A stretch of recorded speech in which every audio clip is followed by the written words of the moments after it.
नमस्कार साथियों, एक बार फिर से आप सभी का बहुत बहुत स्वागत है लोधाजी क्लासेस के यूट्यूब प्लेटफॉर्म पर। दोस्तों, बीए फर्स्ट ईयर के अंतर्गत हिंदी साहित्य की कार्यालयीन भाषा एवं भाषा कंप्यूटिंग वाली सीरीज को कंटिन्यू करते हुए आज के टॉपिक में हम बात करेंगे दोनों प्रकार की भाषाओं में अंतर। कौन सी भाषा में? कार्यालय भाषा में और सामान्य भाषा में। ठीक है ना। तो कार्यालय हिंदी क्या होती है और सामान्य हिंदी क्या होती है, दोनों को भली भांति समझते हुए इनमें अंतर और संबंधों को स्पष्ट करना है। क्लियर है? तो आइए दोस्तों शुरू करते हैं अपना सेशन। डायरेक्टली सेशन शुरू करते हैं समय को ना गवाते हुए। अच्छा, आगे बढ़े उससे पहले जो नए स्टूडेंट हैं जो पहली बार हमको देख रहे हैं उनको बता दूं दोस्तों, हमारे द्वारा बीए के सभी सब्जेक्ट, ऑलमोस्ट सभी सब्जेक्ट, बीए फर्स्ट, सेकंड और थर्ड ईयर के ऑल सब्जेक्ट आपको पूरे विस्तार पूर्वक और विद नोट्स आपको प्रोवाइड किए जा रहे हैं इसी यूट्यूब प्लेटफॉर्म पर ही और पूरी तरह से निःशुल्क रूप से। आइए, अगर आप चाहते हैं तो प्लेलिस्ट विजिट करके और आप अपने अनुसार जो भी सब्जेक्ट आप देखना चाहे उस सब्जेक्ट को आप विजिट कर सकते हैं।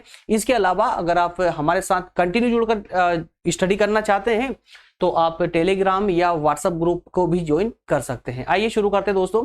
जैसा कि आप सभी जानते हैं, फर्स्ट यूनिट अभी हमारा चल रहा है जिसके अंतर्गत कार्यालय हिंदी का स्वरूप, उद्देश्य एवं क्षेत्र वाला ये फर्स्ट टॉपिक चल रहा है। और इसके अंतर्गत हमारा एक टॉपिक अभी तक हो चुका है जिसमें हमने कार्यालय हिंदी का अर्थ, स्वरूप, उद्देश्य, क्षेत्र पर चर्चा अच्छे से कर चुके थे 2 भागों के माध्यम से। आज का जो है दोस्तों ये सेकंड टॉपिक आज हम डिस्कस करने जा रहे हैं। फर्स्ट यूनिट के अंतर्गत सेकंड टॉपिक, कार्यालय हिंदी और सामान्य हिंदी में क्या संबंध या क्या अंतर है। ठीक है ना। इसके अलावा कुछ टॉपिक इसमें और होने हैं। क्लियर है? 5 टॉपिक इसके अंतर्गत और है। तो ये निरंतर रूप से इसी प्रकार से आपको क्लासेस के माध्यम से, पर डे क्लासेस के माध्यम से आपको सेशन मिलते रहेंगे। आज के सेशन में हम सिर्फ 2 बातों पर डिस्कस करने वाले हैं। आज का सेशन बिल्कुल भी कंफ्यूजन भरा नहीं होगा, एकदम आसान तरीके से होगा। सबसे पहले व्याख्या की बात करेंगे और उसके बाद दोनों के बीच में संबंध और अंतरों को एक साथ देखेंगे ताकि कोई कंफ्यूजन नहीं, कोई डाउट नहीं। एकदम सिंपल सा लेक्चर आज का होने वाला है। आइए दोस्तों, सबसे पहले तो आप लोग देखेंगे कि किस प्रश्न का उत्तर हम आज डिस्कस करने जा रहे हैं। तो अगर प्रश्न की बात करें तो प्रश्न है कार्यालय हिंदी तथा सामान्य हिंदी में अंतर स्पष्ट करते हुए संबंध बताइए। अगर इस प्रकार का प्रश्न या इसके अलावा कोई घुमा फिराकर भी अगर प्रश्न आपसे पूछ लिया जाए जिसमें दोनों भाषाओं में अंतर, दोनों भाषा मतलब कि दोनों प्रकार की हिंदी भाषा के में अंतर या संबंध की बात करें तो आप आज का इस पूरा टॉपिक उसके अंतर्गत लिख सकते हैं। अर्थात कि आज की ये पीडीएफ डिस्क्रिप्शन से डाउनलोड कर लीजिएगा, उसके बाद ये आपको पूरे हेल्प करेगी। आइए सबसे पहले बात करें हैं व्याख्या की। दोस्तों, व्याख्या में ऑलमोस्ट सभी स्टूडेंट अब भली भांति समझते हैं कि व्याख्या के अंतर्गत हमें क्या क्या लिखना होता है और व्याख्या वाला बिंदु हम क्यों रखते हैं, है ना। ये विशेषकर अगर देखा जाए तो ये लोधाजी क्लासेस प्लेटफॉर्म की एक बड़ी विशेषता रही है कि प्रत्येक सब्जेक्ट के प्रत्येक टॉपिक में सबसे पहला पॉइंट हमारा व्याख्या वाला ही होता है और ये बहुत बेहतर तरीके से आपके एग्जाम में परफॉर्म भी कर रहा है। ऐसा नहीं है कि अभी अभी स्टार्ट किया हुआ है, पिछले 3 से 4 सालों से हम इसी फॉर्मेट को रिपीट कर रहे हैं और ये फॉर्मेट आपकी हैबिट को बदलने में, आंसर राइटिंग की हैबिट को बदलने में, ना चाहते हुए भी बदलने में काफी कारगर साबित हुआ है। इसी फॉर्मेट में आपको आंसर राइटिंग करना है। जब आप इसी फॉर्मेट में पढ़ेंगे तो इसी फॉर्मेट में लिख भी पाएंगे। इसी कारण से एक प्रॉपर फॉर्मेट के माध्यम से ही मैं आपके लिए पीपीटी लेकर के आता हूं जिससे आपकी स्टडी और बेहतर से भी और बेहतर हो सके। आइए व्याख्या की बात करें तो दोस्तों, आमतौर पर सरकारी कार्यालयों की कार्यप्रणाली से अपरिचित लोग यह नहीं जानते कि सामान्य बोलचाल में प्रयुक्त होने वाली हिंदी और कार्यालयों में प्रयुक्त होने वाली हिंदी अलग अलग होती है। इतना ही नहीं, विश्व के अनेक देशों में सामान्य बोलचाल की भाषा और सरकारी कामकाज की भाषा एक ही होती है, फिर भी उन देशों में भाषा के प्रयोग को लेकर के कई प्रकार के भ्रम, कई प्रकार की मिसअंडरस्टैंडिंग हो जाती है। तो भारत जैसे विभिन्न भाषी भाषा वाले देश में तो ये स्थिति और अधिक अस्पष्ट सी नजर आती है। कहने का अर्थ यह है दोस्तों कि अगर हम आम लोगों की बात करें, सामान्य लोगों की बात करें, जिनको अभी तक कार्यालय हिंदी और सामान्य हिंदी का अंतर पता नहीं होगा, उनसे अगर आप पूछेंगे तो हिंदी उनके लिए सिर्फ एक ही प्रकार की होगी। अर्थात कि जो जिस भाषा का प्रयोग वो अपने सामान्य बोलचाल के लिए करते हैं, जिस भाषा का प्रयोग वो अपने विचारों को प्रकट करने के लिए करते हैं, अपनी संवेदनाओं को व्यक्त करने के लिए करते हैं, उनके अनुसार तो कार्यालयों में भी उसी हिंदी का प्रयोग होता है, जो कि सर्वथा गलत है। बल्कि हमारी सामान्य बोलचाल की हिंदी अलग होती है और कार्यालयों में प्रयुक्त होने वाली हिंदी अलग होती है। क्या क्या डिफरेंस होता है इन दोनों हिंदियों के बीच में, उस डिफरेंस को हम आज बहुत ही बारीकी से और बहुत ही व्यवहारिक तरीके से समझने का पूरा प्रयास करेंगे। दोस्तों, सेशन के एंड तक बने रहिएगा। आज का ये टॉपिक आपको बिना रटे, बिना कुछ याद करे, पूरी तरह से मैं आपके मस्तिष्क में स्टोर कर दूंगा, पूरी तरह से आपके मस्तिष्क में फिट कर दूंगा। कुछ भी याद नहीं करना है, सिर्फ सुनते चलिए और समझते चलिए, और समझ आए तो गर्दन हिलाते चलिएगा। ठीक है ना।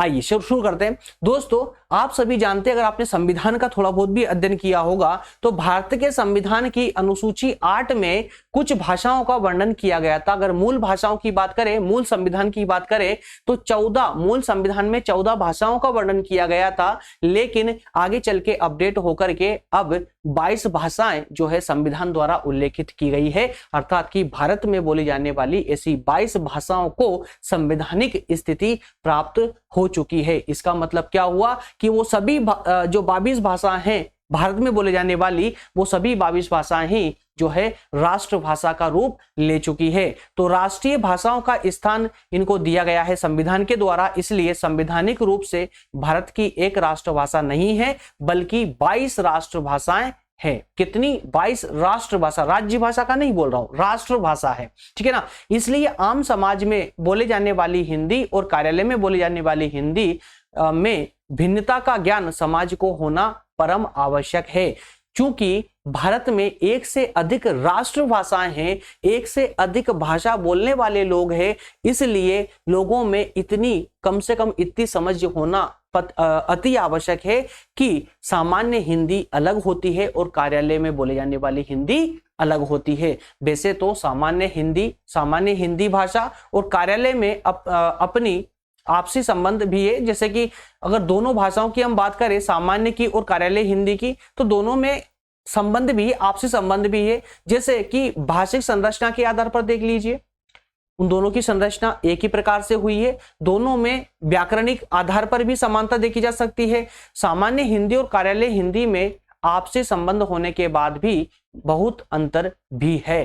तो विशेष जो हमारा आज का टॉपिक है वो दोस्तों अंतर पर विशेष रूप से डिपेंड करता है। क्लियर है। तो इस प्रकार से आपको इस वाले टॉपिक की व्याख्या को उल्लेखित करना है, इस प्रकार से आपको व्याख्या बतानी है। ये व्याख्या कंप्लीट करने के बाद ही आप अपने आंसर, अपनी जो आंसर राइटिंग होगी उसका प्रारंभ करेंगे एग्जाम सेंटर में। क्लियर है। व्याख्या वाला पॉइंट देना बहुत जरूरी है। और आप सोच रहे होंगे कि सर आपने व्याख्या में ही इतना कंटेंट दे दिया, इतना कौन लिखेगा, क्या इतना लिखना चाहिए? मेरे दोस्त, मैं इतना कंटेंट आपको दे रहा हूं क्योंकि ये हिंदी है ना, हिंदी साहित्य है। हिंदी साहित्य में कंटेंट बहुत होता है, उसको पढ़िए। जब पूरी स्टोरी वाइज पढ़ लेंगे ना, तो इसमें से आपको बहुत कम बातें याद रहेगी, और जो कम बातें याद रहेगी ना, उसी को हम की पॉइंट बोलते हैं, और वो की पॉइंट ही मात्र आपको याद रखना है। और वो याद रह गए तो आपसे जितनी चाहे उतनी बड़ी हिस्ट्री उसकी बना सकते हैं, उसकी स्टोरी बना सकते हैं। क्लियर है। तो इसलिए मैं समझाने के लिए या रिवीजन करने के लिए ऐसी पूरी स्टोरी ला कर के देता हूं आप लोगों को, ताकि आप रिवीजन आसानी से कर पाए और आसानी से अपनी सुविधा के अनुसार उसको समझ पाए। क्लियर। अब बात करेंगे हम दोनों में अंतर की। क्लियर है। दोनों में अंतर हमारा आज का मेन मुद्दा होगा कि सामान्य हिंदी और कार्यालय हिंदी में क्या अंतर है। दोनों के अंतर को आज विशेष रूप से हम देखने वाले हैं। तो आइए वन बाय वन करके, एक एक करके 10 बिंदुओं पर हम डिस्कस करेंगे। 10 पॉइंटों के माध्यम से हम दोनों के बीच में अंतर और संबंध को देखने का प्रयास करेंगे। आइए एक एक करके दोस्तों, बिना समय गवाए, क्योंकि देखिए सेशन में आवश्यकता नहीं है कि इसको 1 घंटे का ही बनाया जाए, है ना, जरूरत नहीं है। ये आधे घंटे में भी ये सेशन खत्म हो सकता है, तो फिर क्यों अनावश्यक रूप से हम समय को लंबा करें, अधिक करें, है ना। क्योंकि आसान भाषा है, कोई उलझन नहीं है, कुछ भी एक्स्ट्रा एक्सप्लेन नहीं करना है। तो इसको दोस्तों इसी शब्दों में हम एक्सप्लेन करते हुए इसमें आगे बढ़ सकते हैं। तो जहां समय को बचाया जा सकता है, वहां पर समय बचाने का मैं पूरा प्रयास करता हूं, ताकि आपका कीमती समय बर्बाद ना हो। क्योंकि स्टूडेंट का मैं ही नहीं, बल्कि इस दुनिया का प्रत्येक टीचर, और सिर्फ टीचर ही नहीं, इस दुनिया का प्रत्येक व्यक्ति जानता है कि स्टूडेंट का समय कितना कीमती है। लेकिन एक बात याद रखिएगा, स्टूडेंट का समय कितना कीमती है ये पूरी दुनिया जानती है सिवाय स्टूडेंट के। तो जल्दी से आप लोग भी जान लीजिए आपके समय की वैल्यू क्या है, ठीक है ना। आइए शुरू करते हैं। फर्स्ट पॉइंट में हम डिस्कस देख रहे हैं कि सामान्य हिंदी समाज के अपने व्यवहार की भाषा है। ध्यान से सुनते चलिएगा, कुछ भी एक्स्ट्रा नहीं करना है ना, सिर्फ सुनते चलिएगा।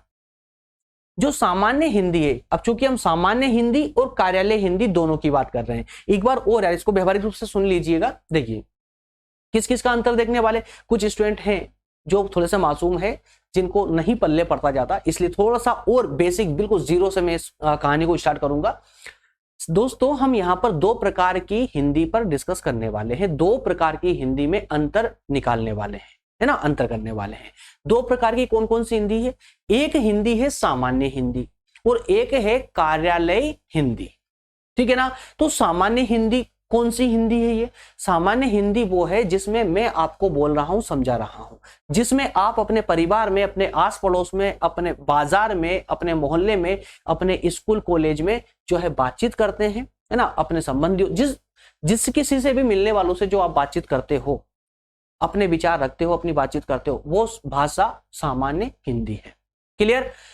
तो अब ये कार्यालय हिंदी कौन सी है, कार्यालय हिंदी और कुछ नहीं, हिंदी यही है, लेकिन सिर्फ कार्यालयों में जो हिंदी इस्तेमाल की जाती है उसको हम कार्यालय हिंदी कहते हैं। अर्थात कि जिस हिंदी में कार्यालय के, दफ्तर के या ऑफिस के कामकाज होते हो, उस हिंदी को हम कार्यालय हिंदी कहते हैं, है ना। तो अब आपके दिमाग में सवाल उठेगा कि क्या सर सामान्य हिंदी और कार्यालय हिंदी में क्या वास्तविक रूप से अंतर है। तो जी हाँ दोस्तों, वास्तविक रूप से अंतर है। कौन कौन से अंतर है, मैं 10 बिंदुओं के माध्यम से यहां पर वो स्पष्ट करने जा रहा हूं। अब क्लियर है ना यहां तक की भूमिका। चलिए अब एक एक करके इनको डिस्कस करते हैं। दोस्तों सामान्य हिंदी समाज के अपने व्यवहार की भाषा है। जब हम सामान्य हिंदी की बात कर रहे हैं तो ये सामान्य हिंदी समाज के व्यवहार की भाषा है। इस भाषा का प्रयोग जो कोई भी सामान्य नागरिक अपने रोज के कामकाज करने में इसका इस्तेमाल करता है, उसके लिए ये एक संपर्क की भाषा है ना। तो क्या है सामान्य हिंदी, सामान्य हिंदी आप हम जैसे सामान्य लोगों के लिए ये एक संपर्क की भाषा है, जिसके माध्यम से हम एक दूसरे लोगों से अपना संपर्क बना सकते हैं और ये हमारी व्यवहारिक भाषा बन चुकी है। क्लियर है। जबकि जब हम कार्यालय हिंदी की बात कर रहे हैं, जब हम कार्यालय की हिंदी की बात करें तो ये सामान्य लोगों की भाषा ना होते हुए ये शासक वर्ग की भाषा है। किसकी भाषा है, शासक वर्ग की, है ना। भाई सामान्य हिंदी तो हम जैसे लोगों की है, लेकिन जो कार्यालय हिंदी है वो शासक वर्ग की है। प्रत्येक सरकारी दफ्तर का व्यक्ति या अधिकारी शासक वर्ग का अधिकारी कहलाएगा, शासक वर्ग का व्यक्ति कहलाएगा। इसीलिए कहा है कि दफ्तर का व्यक्ति सरकारी अधिकारी होता है, इसीलिए कार्यालय हिंदी जो है सरकारी अधिकारियों की भाषा है, हम लोगों की भाषा नहीं है। इसका प्रयोग अर्थात कि कार्यालय हिंदी का प्रयोग सरकारी और अर्ध सरकारी या अन्य क्षेत्रों में किया जाता है। क्लियर है ना। तो कार्यालय हिंदी का प्रयोग कहां कहां किया जाता है मेरे दोस्त, सरकारी कार्यालयों में या अर्ध सरकारी कार्यालयों में या निजी कार्यालयों में, लेकिन होगा कार्यालय में ही, मतलब कि ऑफिस में ही। क्लियर है यहां तक का। अच्छा अगला बिंदु देखते हैं। अगला बिंदु है सामान्य हिंदी का अध्ययन क्षेत्र काफी व्यापक होता है। क्यों होता है व्यापक, जरा समझिएगा। सामान्य हिंदी जिसमें हम और आप बोलचाल की के रूप में इसका प्रयोग करते हैं, संपर्क साधने के लिए इसका प्रयोग करते हैं, इसका क्षेत्र व्यापक होता है। किससे व्यापक होता है, कार्यालय हिंदी से व्यापक होता है। क्यों होता है, क्योंकि हमारी जो भाषा है ना, इसमें कई प्रकार की बोलियों का प्रभाव भी रहता है। जैसे कि अगर मैं एक क्षेत्र विशेष से मैं बिलोंग करता हूं तो मेरे क्षेत्र विशेष की जो बोली होगी ना, लोकल जो बोली होगी, उसका प्रभाव मेरी भाषा पर परिलक्षित होगा, वो प्रभाव दिखेगा, है ना। तो सामान्य हिंदी मूल रूप से कई बोलियों का क्या है, समुच्चय है। जो हिंदी हम बोलते हैं उसमें कई बोलियां एक साथ मिलकर के उसका रूप धारण कर लेती है सामान्य हिंदी का। इसलिए सामान्य हिंदी क्या होती है, लगातार विकसित होती रहती है, लगातार परिवर्तित होती रहती है। सामान्य हिंदी। लेकिन कार्यालय हिंदी कभी भी विकसित नहीं होती, कभी भी परिवर्तित नहीं होती। जिस कार्य के लिए जिस शब्द का प्रयोग किया जा रहा है, हमेशा उस कार्य के लिए उसी शब्द का प्रयोग सर्वथा किया जाता रहेगा।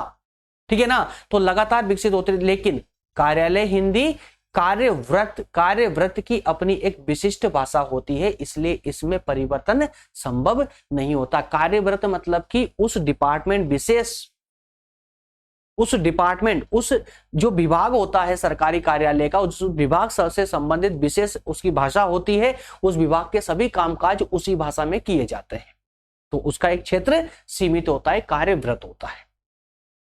दोनों बिंदु क्लियर है दोस्तों। चलिए अगले में बात कर लेते हैं। अगला है, देखिए ज्यादा कंटेंट से डरिए मत, है ना, कि ज्यादा कंटेंट इतना याद नहीं रहेगा। याद नहीं रखना है आपको, याद कुछ भी नहीं रखना है, आपको सिर्फ समझते हुए चलना है। अपने आप 10 ही बिंदु अंतिम रूप से आपको याद हो जाएंगे, अंतिम रूप से 100% आपको याद हो जाएंगे। बिल्कुल चिंता मत कीजिए, अपने आप याद रहेंगे। बस सुनते चलिए ध्यान से, जो की पॉइंट है जो मैंने यहाँ पर हाईलाइट कर रखा ना, उस पर विशेष फोकस करना। बस पूरे ध्यान से सुनते चलिएगा मैं बोल क्या रहा हूं। आइए देखिए, सामान्य हिंदी का प्रयोग कोई भी समाज अपने दैनिक कार्यों के अलावा पत्र व्यवहार में भी कर सकता है ना। सामान्य हिंदी का प्रयोग कोई भी व्यक्ति, समाज का कोई भी व्यक्ति अपने रोज के कामकाज के अलावा पत्र व्यवहार में भी करता है। भाई आप व्हाट्सएप पर किसी को लेटर लिखते हैं, कुछ भी संदेश लिखते हैं, तो क्या स्पेशल हिंदी का इस्तेमाल करते हैं? नहीं करते। आप अपनी बोलचाल की भाषा का इस्तेमाल करते हैं, तो वो पत्र व्यवहार ही तो हो गया ना वो भी, ठीक है ना। तो वह सामान्य हिंदी को सुव्यवस्थित बनाते हुए, या सामान्य हिंदी जिस हिंदी का हम प्रयोग करते हैं उसको व्यवस्थित बनाते हुए कुछ लोग साहित्य की रचना भी इसी में कर देते हैं। सामान्य हिंदी में साहित्य की रचना भी कर देते हैं, है ना। वो जबकि ये हम अच्छे से जानते हैं कि प्रत्येक सामान्य भाषा या बोली ही धीरे धीरे साहित्य की भाषा बन जाती है। क्लियर है? कोई भी बोली हो, कोई भी सामान्य भाषा हो, वो धीरे धीरे आगे चल करके साहित्य की भाषा बन जाती है, क्योंकि साहित्य के लेखन कार्य उस भाषा में होने लग जाता है। इस कारण से तो साहित्य की भाषा भी सामान्य हिंदी की तरह निरंतर परिवर्तनशील होती है, अर्थात कि साहित्य की भाषा भी सामान्य हिंदी की तरह परिवर्तित होती रहती है, बार बार बदलती रहती है, विकसित होती रहती है। क्लियर? लेकिन कार्यालय हिंदी की अगर हम बात करें तो इसमें कोई परिवर्तन नहीं होता, ये अपरिवर्तनीय होती है। इसमें एक शब्द के स्थान पर उसका पर्यायवाची शब्द का इस्तेमाल नहीं किया जा सकता। क्लियर है दोस्तों? यहां तक का पूरा क्लियर है ना? चलिए अगर क्लियर है तो आगे बढ़ते हैं। पॉइंट नंबर 4 है, सामान्य हिंदी का प्रयोग पूरे राष्ट्र के बहुसंख्यक समाज के लोगों के द्वारा किया जाता है। सामान्य हिंदी का प्रयोग बहुसंख्यक समाज के लोग, सिर्फ बहुसंख्यक समाज के लोगों नहीं बल्कि पूरे भारत की अगर हम बात कर रहे हैं तो पूरे राष्ट्र के लोगों के द्वारा उसका इस्तेमाल किया जाता है। यहां तक कि अहिंदी भाषी जो क्षेत्र होते हैं ना, अहिंदी जहां पर हिंदी नहीं बोली जाती है, उन क्षेत्रों में, उन प्रदेशों के लोग भी इस भाषा को जान या समझ सकते हैं। क्योंकि ये आम बोलचाल की भाषा होती है, इसलिए जहां पर हिंदी नहीं भी बोली जाती ना, वहां के लोग भी इसको समझ लेते हैं, है ना, समझ पाते हैं। आंशिक तौर पर संपर्क के लिए इसका प्रयोग भी करते हैं, लेकिन कार्यालय हिंदी का प्रयोग करने वाले बहुत ही कम होते हैं।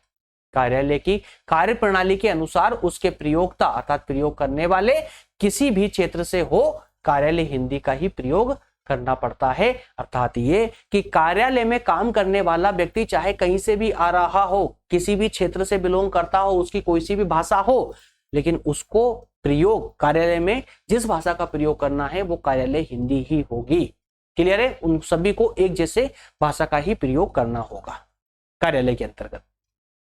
यहां तक का क्लियर है दोस्तों? क्लियर है तो प्लीज मुझे थोड़ा सा कमेंट करके बताते चलिएगा कि हाँ सर एक एक बातें सारी समझ आ रही है, कोई डाउट नहीं है, तो मैं आगे बढ़ता रहूंगा। ठीक है ना? चलिए आगे है, नेक्स्ट है, सामान्य हिंदी पूरी तरह से अनौपचारिक होती है।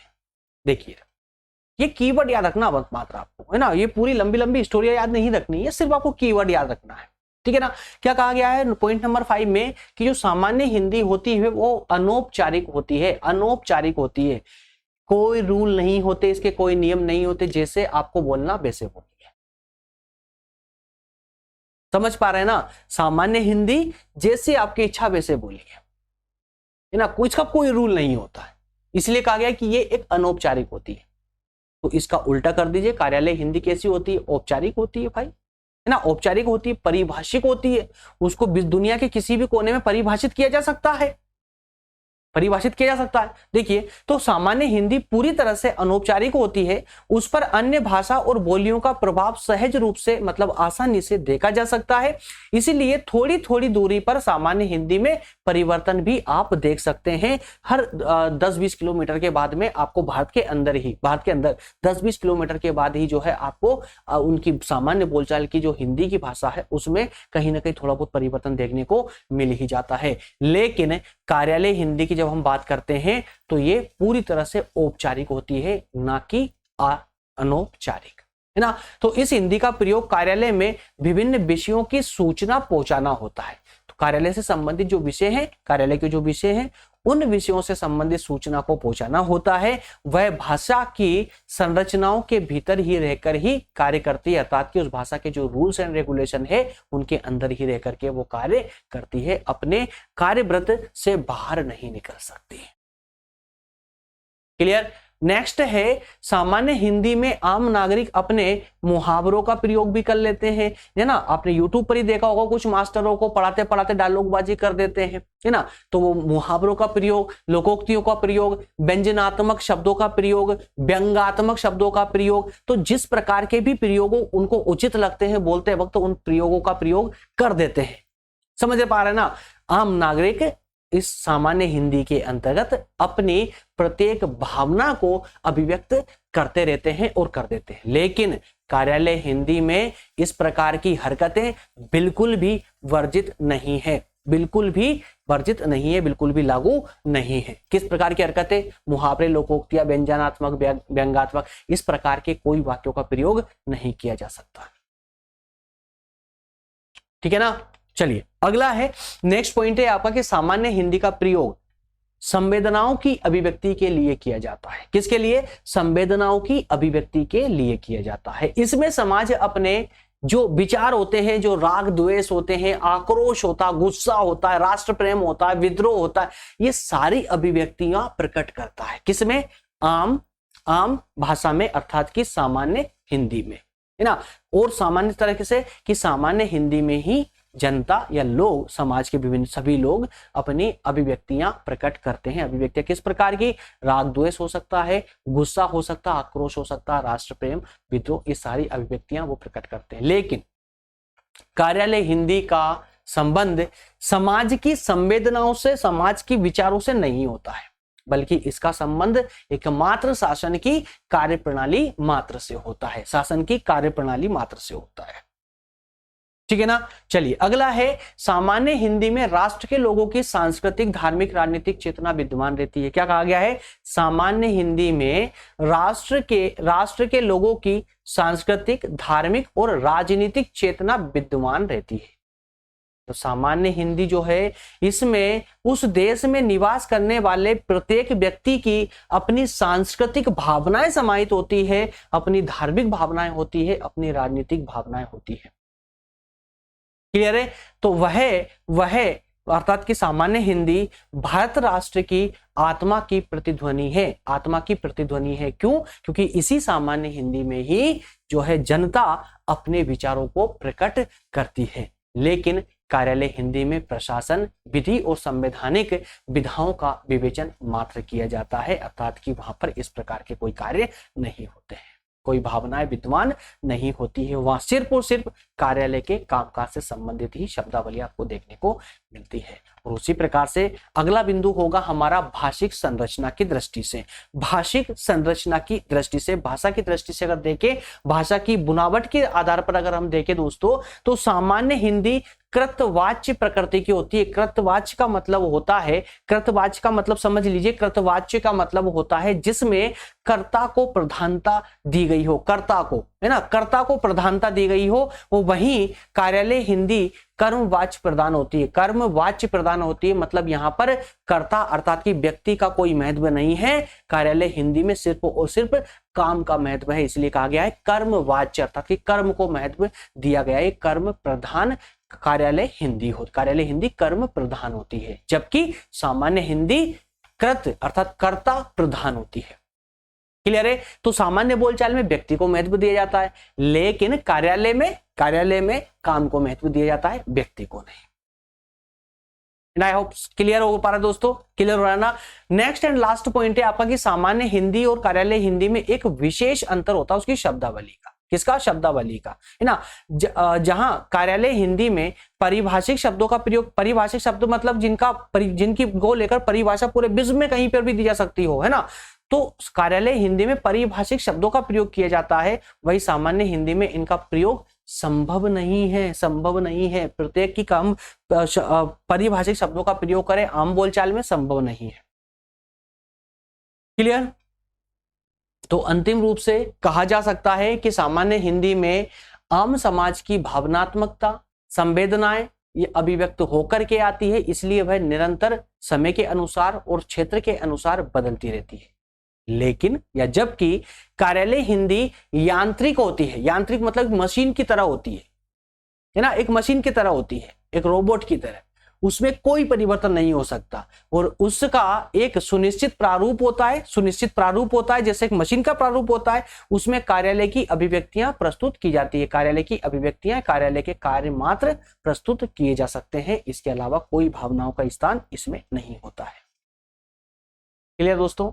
चलिए, छोटे से सेशन के माध्यम से आपका ये लेक्चर भी कंप्लीट हो चुका है। अगला जो सेशन होगा दोस्तों वो होगा कार्यालय कार्यकलाप के बारे में। तो इस सेशन में हम भली भांति रूप से और बहुत अच्छे से समझने का प्रयास करेंगे कि कार्यालय होता क्या है, एक्चुअल में कार्यालय क्या होता है, किस प्रकार से ये कार्य करता है, क्या क्या प्रधानताएं होती है, क्या विशेषताएं होती है, सारी बातें हम अगले सेशन में करने वाले हैं। मेरे प्यारे दोस्तों, जो नए स्टूडेंट है वो जान ले कि डिस्क्रिप्शन में अगर आप जाएंगे तो आपकी सभी समस्याओं का समाधान डिस्क्रिप्शन में हो जाएगा। लगभग सभी की लिंक मैंने आपको डिस्क्रिप्शन में दे रखी है, चाहे वो व्हाट्सएप ग्रुप हो चाहे टेलीग्राम ग्रुप हो, सभी की लिंक आपको वहां देखने को मिल जाएगी और कुछ आवश्यक प्लेलिस्ट की लिंक भी वहां मैंने छोड़ रखी है, जहां से आप आसानी से हमारे अन्य लेक्चरों को भी देख सकते हैं। लेकिन इसके अलावा जो थोड़े से मासूम स्टूडेंट होते हैं जिनको बिल्कुल नहीं पता होता है कि कैसे क्या होता है इस प्लेटफॉर्म पर, तो दोस्तों उनके लिए है व्हाट्सएप नंबर लिखे हुए हैं, इस नंबर पर आप हमको जो है कमेंट कर सकते हैं, इस पर रिक्वेस्ट सेंड कर सकते हैं व्हाट्सएप ग्रुप में ज्वाइन करने के लिए। इसके अलावा टेलीग्राम ग्रुप भी हमारा बना हुआ है, जहां पर आपको एक साथ पढ़ाया जाता है BA first second third year के सभी बच्चों को।